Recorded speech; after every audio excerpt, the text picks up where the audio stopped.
అంటే మీరు ఇనిషియల్ స్టేజ్‌లోనే 35-40 అన్నప్పుడు బిజినెస్ క్యాలిక్యులేషన్ అంటే పక్కా బిజినెస్ మెన్‌లుగా ఆలోచిస్తే విరాట్‌కి అంత మార్కెట్ లేదు. ఈవెన్ 35 ఆల్సో రిస్క్ ఆ యాహ్! టైంలో. యాహ్! సో, అది అసల ఆ క్యాలిక్యులేషన్ చేసుకున్నారా మీరు? అంటే 'విరాట్' కోసం తయారు చేసిన స్క్రిప్ట్‌లా కాదు గదండీ. హ్మ్. ఫస్ట్ ఒక బ్యూటిఫుల్ స్టోరీ అనుకున్నాడు. ఇలా తీద్దాం అనుకున్నాడు అన్నీ. స్టోరీ అనుకున్న తర్వాత ఎవరైతే ఫ్రెష్ ఫేస్ అయితే కావాలనుకున్నాడు. సో, ఆ ఫ్రెష్ ఫేస్ ఎవరైతే బావుంటది అని హంట్ మొదలుపెట్టినప్పుడు, అప్పుడు ఆ మధ్యలో 'విరాట్' కటౌట్ సెట్ అవుతది అని తను ఫీల్ అయ్యి ఓకే. 'పెదకాపులో' చూసాడు. అండ్ సో, కన్విన్స్ అయ్యాడు డైరెక్టర్. సో, దాని తర్వాత అదే విషయం మాకు జెప్పాడు. ఇప్పుడు ఆల్రెడీ హీరో అనుకోని తన కోసం స్క్రిప్ట్ రాస్తే అది వేరే. ఓకే. బట్ ఆల్రెడీ ఉన్న స్టోరీకి మేము ఫేస్ వెతుకుతుండే గదా! ఆ హ్మ్. నేపథ్యంలో. అంటే హ్మ్. మీరు హీరోకి ఒక వాల్యూ ఇస్తున్నారు. నేనేమంటున్నా స్టోరీకి కూడా వాల్యూ ఇవ్వండి అంటున్నా. హ్మ్. జనరల్లీ ఏమంటారు ఈ హీరోకి, ఈ డైరెక్టర్ కాంబినేషన్‌కి మార్కెట్ ఎంత అంటారు. హ్మ్. అరే! వాళ్ళు తీస్తుంది సినిమాని పక్కన పెట్టేస్తే ఎట్లా మీరు? అంటే అంటే ఆ ట్రెండ్ నుంచి బయటికి రావాలి అని అంటా నేను. అంటే హ్మ్. It's about a good story always makes right business. Yeah! Yeah! So, ఆ స్టోరీ మీద మనము అంటే ఇప్పుడు ఇంతెంత ఆలోచిస్తున్నారో అంత అట్‌లీస్ట్ దీని గురించి ఆలోచించమంటున్నాను నేను. స్టోరీని ఆలోచించండి. స్టోరీలో స్కోప్ ఎంతుందో ఆలోచించండి. అది ఎంత ఇంట్రిగింగ్‌గా ఉంటదో ఆలోచించండి. దాన్ని ఎలా డెలివర్ చేయొచ్చో ఆలోచించండి. హ్మ్. దానికి కావాల్సిన రైట్ కాస్ట్ అండ్ క్రూని చూడండి.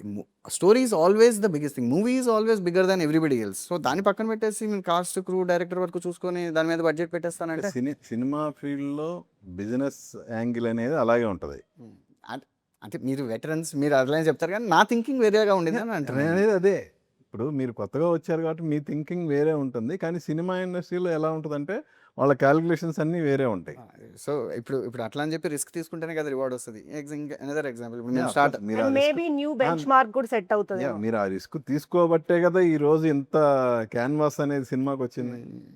ఇప్పుడు ఈ ఎవ్రీ స్టార్టప్ అండి. ఇప్పుడు చిన్న కంపెనీస్ స్టార్ట్ చేస్తున్నారు.